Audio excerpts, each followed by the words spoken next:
What's up everybody, Tim Gosnell here, and today we're talking about generosity and giving.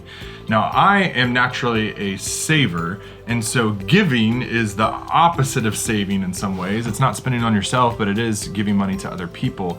And as a saver, that can be stressful to me. And so when an opportunity to give would come up and my wife and I would come together to talk about it, there's a certain level of stress and distress that arised in me that made it uncomfortable and a little bit challenging to give at times.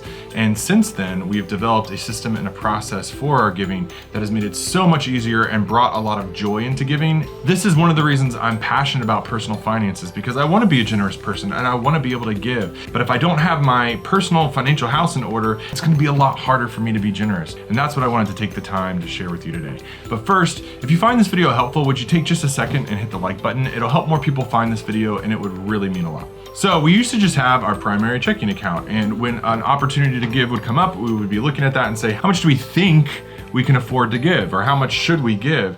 And because we didn't have a budget, I didn't really have a clear idea of how much money in that account was for the mortgage or for our emergency fund, how much of that account was for our spending money, how much of that account was to go to our heating and electric bill. I just didn't know. And so any amount really kind of made me a little bit stressful because I didn't have it delineated and I didn't have it budgeted out. So since then, what we've done is we have a system where we have our primary checking account that both of our paychecks go into. And then we have a giving account that's separate.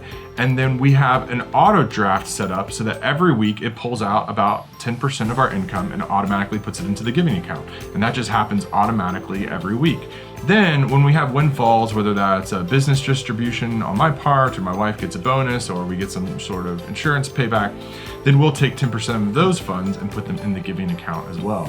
And now when we, either one of us, see an opportunity to give or we want to give to a charity, we'll come together and we can look at that account and immediately know how much money that we can give without thinking twice. That money has been designated for giving, and as long as we don't spend more than the account, we can just write a check like that. And knowing that and having that set aside has brought so much joy to giving that I look for opportunities to give. So when I live on a budget and I set aside money for giving, I can give freely without thinking twice. And so hopefully this is helpful for you. If you have any questions, put them in the comments below and I'll see you next time.